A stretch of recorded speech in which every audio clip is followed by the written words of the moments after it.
மக்கள் அனைவருக்கும் வணக்கம். கடந்த 3 வாரங்களுக்கு மேலாக தமிழகத்தின் வட மாவட்டங்களில் இருக்கக்கூடிய மிக குழப்பமான நிலைமை எது அப்படின்னா, பாமக பாட்டாளி மக்கள் கட்சியினுடைய உள்விவகாரம் நடக்கூடிய குழப்பம். இது கட்சி பிரச்சனையா இல்லாட்டி ஒரு குடும்பத்தின் பிரச்சனையா? முதலாவது கேள்வி. 2வது கேள்வி என்ன வரும்னா, பாமகவை அன்புமணி ராமதாஸ் அவர்கள் தலைவராக தொடர்வது நல்லதா, இல்லாட்டி பாட்டாளி மக்கள் கட்சியினுடைய நிறுவனர் ராமதாஸ் அவர்கள் தொடர்வது நல்லதா? இதற்கடுத்து இதனுடைய எதிர்காலம் என்னவா இருக்கும்? இதனுடைய கூட்டணி சம்பந்தப்பட்ட அழுத்தங்கள் எப்படியா இருந்துச்சு இப்படின்னு ஏகப்பட்ட விவாதங்கள் உங்களால் பார்க்க முடிஞ்சிருக்கும். ராமதாஸ் அவர்கள் பேட்டி, இன்னொரு கூட அன்புமணி ராமதாஸ் அவர்களுடைய அடுத்தடுத்த சந்திப்புகள், இது எல்லாம் தமிழகத்தினுடைய வட மாவட்டங்களில் இருக்கக்கூடிய மிக முக்கியமான பேசும் பொருளாக மாறி இருக்கு. கடந்த 3 வாரங்களுக்கு மேலாக ஒரு நிலைத்தன்மை இல்லாமல் பாமக நகர்வது அரசியல் வட்டத்துக்கு நல்லதல்ல. இந்த இடத்துல மறுமுனையில் பாமக ஒரு ஜாதி கட்சி, அதை பற்றி நம்ம கவலை வேண்டிய அவசியம் கிடையாது அப்படின்னு சில விமர்சனங்களை வம்படியாக எழுப்புறது உண்டு திமுக தரப்பினர். நாம சொல்ல வேண்டியது என்னன்னா, இங்க ஜாதியை வச்சு எவன் அரசியல் பண்ண எனக்கு தெரியல. எனவே பாட்டாளி மக்கள் கட்சியினுடைய நலன்றது இங்க அரசியல் கட்சிகள் சம்பந்தப்பட்ட விஷயங்கள்ல அது ஒரு முக்கியமான பகுதி. இப்ப இந்த நிலைமையில பாட்டாளி மக்கள் கட்சி யார் தலைமை ஏற்பது நல்லது? இதுதான் முதலாவது பலருமே கேட்கக்கூடிய விஷயங்கள். எனக்கு தெரிஞ்சு ராமதாஸ் அவர்களுக்கு ஏறக்குறைய 85 வயது. 85 வயதுல வீட்டில் ஒரு பெரியவங்க உருவாக்கக்கூடிய சில குழப்பங்கள் இருக்குல்ல, அதை தான் அவர் உருவாக்குறாரோ அப்படின்ற ஒரு புரிதல் எனக்கு. ஏன் அப்படி சொல்றேன் அப்படின்னா, ராமதாஸ் அவர்கள் வெளியே வந்து கொடுத்த பேட்டிகள் இருக்குல்ல, அதில் அவர் பயன்படுத்திய வார்த்தைகள் எனக்கே ரொம்ப ஆச்சரியமா இருந்தது. அது ரொம்ப முக்கியமானது என்ன அப்படின்னா, அன்புமணி ராமதாஸுக்கு இளமையான வயதில் நான் அமைச்சரவை பதவி வாங்கி கொடுக்கல, அது பெரிய தப்புன்றார். எனக்கு அப்படின்னு பெரிய தப்பாக தெரியல. ஏன்னா அன்புமணி ராமதாஸ் ஒரு அமைச்சராக, மத்திய அமைச்சராக நீடிக்கும் போது அவர் பெரிய லெவலில் இங்கே வேலையும் செஞ்சுருந்தாரு, ஓரளவுக்கு நல்ல பேரும் வாங்கியிருந்தான்னு வச்சுக்கோங்க. எனவே அதில் அவர் என்ன தப்பு பண்ணார் எனக்கு புரியவே கிடையாது. இன்னொன்று என்ன அப்படின்னா, இப்போ 85 வயது ஆகக்கூடிய ராமதாஸ் அவர்களுக்கு இன்னும் அதிகபட்சம் 1 வருஷமோ 2 வருஷமோ, இதுவே எனக்கு கேட்டால் ரிட்டையர்மெண்ட் ஆகிற வயசு தான் வச்சுக்கோங்க அரசியலை பொறுத்த வரைக்கும். இதுக்கு அடுத்து யார் கையில் போகணும் அப்படின்னா, ரொம்ப இயற்கையாக சொன்னால் அன்புமணி ராமதாஸ் அவர்களுடைய கைக்கு தான் போகும். இதில் இவ்வளோ முரண்டு பிடிக்கிறதுக்கு என்ன இருக்குன்னு எனக்கு புரியவே கிடையாது. எனவே பர்சனலாக இதையும் தாண்டி அவருக்கு தலைமை பண்பு கிடையாது, யாரையும் மதிக்கிறதுல. அவங்க அம்மாவை பாட்டில் கொண்டு எரிஞ்சாரு. ஒரு படி மேலே போய் கூட்டணியில் பேசும்போது, கூட்டணிக்கு நான் பாஜக வேணாம்னு சொல்லியிருந்தேன், அது வீட்டு விவகாரத்தை தாண்டி அடுத்து கூட்டணியை பற்றி பேசுகிறார். அப்போ சொல்லும்போது பாஜக எனக்கு வேணாம், அதிமுக போ அப்படின்னு சொன்னேன். ஆனால் அன்னைக்கு அன்புமணி ராமதாஸும் அவங்களோட ஒய்ஃபும் சேர்ந்து என்னுடைய காலை பிடிச்சி அழுதாங்க. இப்படி சொல்ல வேண்டிய அவசியம் இருக்குது எனக்கு புரியவே இல்லை. அந்த இடத்துல தான் என் காலை இங்கிட்டு ஒருத்தவங்க பிடிச்சிட்டாங்க, அந்த பட்டு ஒருத்தவங்க பிடிச்சிட்டாங்க, 2 பேரும் ஓன்னு அழுதாங்க அப்படின்னு சொன்னார் இல்லையா. அந்த இடத்துல எனக்கு தோணுச்சு, 85 வயது ஆகக்கூடிய வீட்டில் கூட பெரியவங்க செய்வாங்களே சில குழப்பங்கள், அந்த குழப்பத்தை அவர் செய்கிறாரோ தோணுச்சு. ஏன்னா நம்ம சொல்ல முடியும், ஒரு விஷயத்தை நாகரிகமாக சொல்ல முடியும், அந்த விஷயத்தை வெளியில் இல்லை இது சரிப்பட்டு வராது அப்படின்னு அழுத்தமான வார்த்தைகளால் சொல்ல முடியும். ஆனால் இவ்வளோ லோவாக போய் இவ்வளோ வார்த்தைகள் ரொம்ப கீழே இறக்க வேண்டிய அவசியம் எங்கேருந்து வருது? இந்த இடத்துல அன்புமணி ராமதாஸுக்கு நான் முதலாவது பாராட்டு தெரிவிக்கிறேன். ஏன் அப்படின்னா, அந்த மாதிரியான வார்த்தைகளை அவர் பயன்படுத்தவே இல்லை. இது அந்த பிரச்சனை ஆரம்பிக்கிற இடத்துலையே பதவியிலேருந்து ராமதாஸ் அவர்கள் நீக்கும் போது அவர் கேட்டதுன்னா, நான் என்ன தப்பு செஞ்சேன், எனவே தலைவர் பதவியிலேருந்து நிறைய இறக்குனீங்க, இவ்வளோதான் அவர் கேட்டார். இதுக்கப்புறம் அவர் பொங்கி எழுந்தது. எனவே அன்புமணி ராமதாஸை பொறுத்த வரைக்கும் அவர் சரியாக தான் செயல்படுறாரு. அந்த கட்சிக்கு அவர் தலைவராக இருக்கிறதுனால போதுமான தகுதி உண்டு. ராமதாஸ் அவர்களை பொறுத்த வரைக்கும் அந்த கட்சிக்கு உழைச்சிருக்காரு, இல்லைன்னு மறுக்கவே முடியாது. அந்த கட்சியை பெரிய அளவில் கட்டமைச்சிருக்காரு, அதுவும் இல்லைன்னு சொல்லவே முடியாது. ஆனால் அவருடைய காலம் முடிஞ்சு அடுத்த காலகட்டத்தை தொடர்றதுக்கு அன்புமணி மிக சரியான தேர்வு தான். அது அன்புமணி ராமதாஸை ஏற்றுக்கவும் செய்கிறார். இந்த நிலைமையில் அடுத்த கட்டமாக ஒரு படி மேலே போய் ராமதாஸ் அவர்கள் செய்கிறது என்ன அப்படின்னா, வழக்கறிஞர் அணியில் மற்ற எந்த கட்சியை விட அதிகமாக நன்கு தெரிஞ்ச, அரசியல் வட்டத்தில் நன்கு தெரிஞ்ச நபர் பாமகவுடைய வழக்கறிஞர் தலைவராக இருக்கக்கூடிய பாலு அவர்கள். பாலு அவர்கள் நன்கு பரிச்சயமானவர், எல்லா பேருக்கும் நன்கு தெரிந்த நபர், ரொம்ப அதாட்டியமான ஒரு பேர்வழி. இன்னும் சொல்லப்போனால் அரசியலில் ரொம்ப மெச்சூராக இருக்கக்கூடிய ஒரு ஆள். அவரை நீக்க வேண்டிய அவசியம் எங்கேருந்து வருச்சு எனக்கு புரியவே கிடையாது. மற்ற எந்த கட்சியிலும் நீங்கள் வழக்கறிஞர் பிரிவுடைய தலைவரை நீங்கள் பார்த்துருக்க முடியாது பெரிய அளவில். ஆனால் பாமகவில் மட்டும் இந்த பாலு அவர்களை அதிகமாக பார்த்துக்க முடியும். அவரை நீக்க வேண்டிய அவசியம் எங்கேருந்து வந்துச்சு? அதே மாதிரி ஒரு 20க்கும் மேற்பட்டவரை நீக்கியிருக்காங்க. ஒரே காரணம், அன்புமணி ராமதாஸ் கூட்டத்துக்கு அவர் போனது. இங்கே இவ்வளோ தூரத்துக்கு இறங்க வேண்டிய அவசியம் ராமதாஸ் அவர்களுக்கு எங்கே வந்துச்சுன்றதான் என்னுடைய வருத்தம். திரும்ப சொல்கிறேன், ராமதாஸ் அவர்கள் செய்கிறது வருந்தத்தக்க விஷயம்.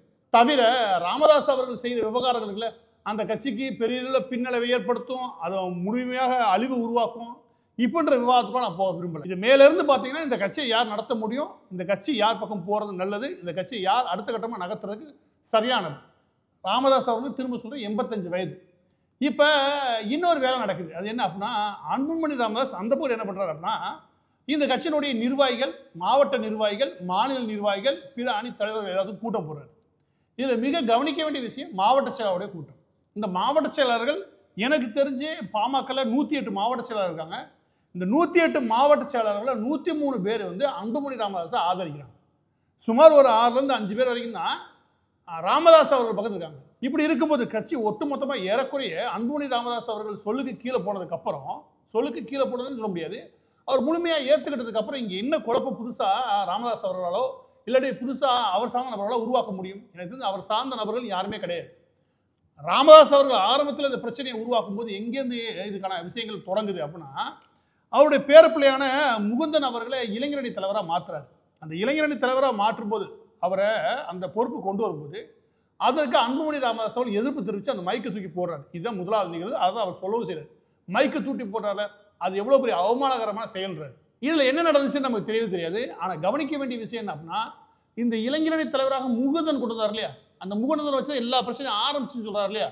ஆனால் அந்த முகுந்தன் அவர்களே இன்னைக்கு ராமதாஸ் அவர்கள் பேட்டி போய்கிட்டு இருக்கும்போதே அவருடைய பதவி விலகல் கடிதத்தை வெளியிட்டார். அந்த பதவி விலகல் கடிதத்தை நீங்கள் கவனிச்சிங்கன்னா தலைவர் அன்புமணி ராமதாஸ் தான் போட்டிருக்காரு. அந்த கட்சியுடைய தலைவர் அன்புமணி ராமதாஸ் தான் போட்டிருக்காரு. எனவே இதில் செயலாளர் இல்லாட்டி துணை செயலாளர் அப்படின்ற பதவிகள்லாம் இங்கே வாய்ப்பே கிடையாது. அன்புமணி ராமதாஸ் அவர்கள் அடுத்த தலைவராக எல்லாராலுமே நினைக்கப்படுறாங்க. அதை தான் அவங்க ஃபாலோ பண்ணவும் செய்கிறாங்க. இதை முகுந்தன் அவர்கள் வரைக்கும் எல்லாரும் ஏற்றுக்கிட்டதுக்கப்புறம் இதில் குழப்ப வேண்டிய அவசியம் எங்கேருந்து வரும் எனக்கு புரியவே இல்லை. ராமதாஸ் அவர்கள் கடைசியாக அவர் வீட்டிலேருந்து பேட்டி கொடுக்கும்போது பக்கத்தில் ஜெயராஜ் நினைக்கிறேன், அவர் தான் கடிதத்தை படிச்சுக்கிருந்தாரு. அவர் விழுப்புரம் கிழக்கு மாவட்ட செயலாளர் நினைக்கிறேன், அவர் தான் கடிதத்தை படிச்சுக்கிருந்தாரு. ஆனால் கடிதம் பாதியில் படிக்கும்போதே அவர் வச்சுட்டு பெருசாகிட்டு காணாமல் போனவரை காணவே காணும். ஸோ அவருமே பக்கத்தில் நின்ற லெஃப்டில் நின்ற அவருமே இந்த விவகாரத்தில் முழுமையாக ராமதாஸ் அவர்கள் பக்கத்தில் நிற்க தயாராக இல்லை. ஏறக்குறைய கட்சியோட 99% அளவுக்கு கட்டமைப்பில் ராமதாஸ் அவர்கள் பக்கத்தில் நிற்கலடா என்ன அர்த்தம்? இது 2 பகுதியாக நிற்கவே இல்லை. பாமகவுடைய 99.9% அன்புமணி ராமதாஸ் நிற்குது. ஆனால் ராமதாஸ் அவர்கள் அவருடைய தோற்றுவிப்பாளராக நிற்கும் போது அவருடைய வார்த்தைகளுக்கு கவனம் பெறுவதை தவிர அந்த வார்த்தைகள் அதிக கவனம் பெறும் அப்படின்ற ஒரு பொறுப்போட 85 வயது ஆகக்கூடிய ராமதாஸ் அவர்கள் பேசினாருன்னா அது வருந்தத்தக்க வேலை உண்மை கிடையாது. எனவே இது எப்படி பார்த்தாலும் சரி, இது ஒரு கட்சியினுடைய பிரச்சனை கிடையாது. இந்த கட்சிக்குள்ள இதனால ஒரு பெரிய சிதைவு ஏற்படும் அப்படின்ற விஷயமும் இங்கே கிடையாது. முழுக்க அன்புமணி ராமதாஸ் அவருடைய கட்டுப்பாடில் தான் இருக்குது. அதில் செய்தி நிறுவனங்களுக்கு இறை போடுறதுக்கான ராமதாஸ் அவர்களுடைய பேட்டி உதவுமே ஒழிய வேறு எதுக்கு உதவுறதுக்கான வாய்ப்பே கிடையாது. இதை தாண்டி கட்சி யார் கைக்கு போகணும் ராமதாஸ் அவர்கள் நினைக்கிறாருன்னு நம்மளால் புரிஞ்சுக்க முடியும் கிடையாது. அன்புமணி ராமதாஸ் தவிர வேற யாரை தன் கட்சியில் அந்த கட்சியை நடத்துறதுக்கு கொண்டு வந்து சேர்க்க போறாரு ராமதாஸ் அவர்கள் அப்படின்னு எனக்கு புரியலை. ஏன்னா அவருக்கு தலைமை பண்பு கிடையாது, அமைச்சரானது தப்பு, அவருக்கு தாய் தந்தையரை மதிக்கிறது இல்லை, அதுக்கப்புறம் வேற என்னது கூட்டணி கணக்கு தப்பா போடுறாரு, அவருக்கு வியூகம் இல்லை. இப்படின்னு சொன்னால் அன்புமணி ராமதாஸை எந்த தகுதியும் இல்லைன்னு ராமதாஸ் அவர்கள் சொல்கிறான்னு வச்சுக்கோங்க. அப்போ யார் தகுதியானவர்? நீங்கள் 85 வயசு, கண்டிப்பாக உங்களால் நடத்த முடியாது. நடத்துறதுக்கான அந்த வேகம் இப்போ இருக்க போகிறது கிடையாது இயற்கையாக. அப்படின்னும் போது யார் தலைவர்? இப்படி சொல்லாமல் நம்ம ஒரு குழப்பத்தை உருவாக்குனா நிச்சயம் அந்த கட்சியோட நலன் சார்ந்த அன்புமணி ராமதாஸ் அடுத்த கட்ட நகர்வை எடுத்து வைப்பார். இது இயற்கையான ஒன்று. ஏன்னா இல்லை பண்ணிட்டு போட்டோம் அப்பா இல்லை ஐயா அப்படின்னு சொல்லி விட்டால் அந்த கட்சி இன்னும் செதஞ்சு போகும். இதெல்லாம் ராமதாஸ் அவர்கள் எடுத்து வைக்கக்கூடிய ஒவ்வொரு நகர்வுக்கு எதிராக இல்லாமல் பாமகவை தன் கட்டுப்பாட்டில் கொண்டு வர வேண்டியது அவசியம் அப்படின்னு காலத்தின் கட்டாயத்தினால அன்புமணி ராமதாஸ் நகர்றார் இல்லையா, இது வேற வழியே கிடையாது, அவரை செஞ்சுதான் ஆகும். அன்புமணி ராமதாஸ் அவர்கள் இதை செய்யவே இல்லை அப்படின்னா தான் பிரச்சனை. அன்புமணி ராமதாஸ் ஒட்டுமொத்த கட்சியும் தன் கட்டுப்பாட்டில் கொண்டு வரது அவசியமான ஒன்று. அதுதான் அந்த கட்சிக்கு நல்லதும் கூட. ஏன்னா பதிவோட இறுதியாக நான் சொல்ல வேண்டிய விஷயம், பாட்டாளி மக்கள் கட்சி முழுமையாக அன்புமணி ராமதாஸ் கையில் போகிறது நல்லது. இதை ராமதாஸ் அவர்கள் ஏற்றுக்கொள்றதுன்றது அந்த கட்சிக்கு நல்லது மட்டும் கிடையாது, ஒட்டுமொத்தமாக குழப்பாம அமைதியான நிலைமைக்கு செல்ல முடியும். 85 வயதுடைய ராமதாஸ் அவர்கள் இந்த வேலையை செய்கிறாருன்னா அவருக்கு ஒரு மன நிம்மதி கிடைக்கும், மன அமைதி கிடைக்கும். இதை தாண்டி இதில் குழப்பம் உருவாக்குறான்னா கட்சிக்குள்ள இருக்கிற நிர்வாகிகளையும் குழப்பி, கட்சிகளுடைய தொண்டர்களையும் குழப்பி, மேல்மட்ட நிர்வாகிகளையும் குழப்பி செய்தி நிறுவனங்களுக்கு இறை போட்டதான் மிச்சமே ஒழிய எந்த நல்லதும் இந்த பேட்டிகளால் கிடைக்க போகிறது கிடையாது. எனவே பாட்டாளி மக்கள் கட்சியினுடைய உள்விவகாரங்கள் நடக்கிறது அந்த கட்சியினுடைய பிரச்சனை கிடையாது, அது ஒரு குடும்பத்தினுடைய பிரச்சனை. அது உறுதியாக சொல்ல முடியும். அந்த குடும்பத்தினுடைய பிரச்சனையில் அன்புமணி ராமதாஸ் அவர்களுடைய நகர்வு நியாயமானது. ராமதாஸ் அவர்கள் அந்த 85 வயதில் ஏற்படக்கூடிய ஒரு குழப்பத்தில் இன்னும் ஒரு தேவையில்லாத குழப்பத்தை உருவாக்குறாங்களோ அப்படின்ற ஒரு வருத்தம் இருக்கு. மற்றபடி பாட்டாளி மக்கள் கட்சி வரக்கூடிய 2020 தேர்தலில் இந்த குழப்பத்தை முடிவு கொண்டு வந்து ஒரு வெற்றி பயணத்தை கொடுக்கறதுக்கு என்னுடைய வாழ்த்துக்கள். போலி வாக்குறுதி, ஊழல் அரசியல், குண்டர் அரசியல், ஆதிக்க அரசியல், யார் எங்கு எப்போது உண்மை அறிய தினமலர்.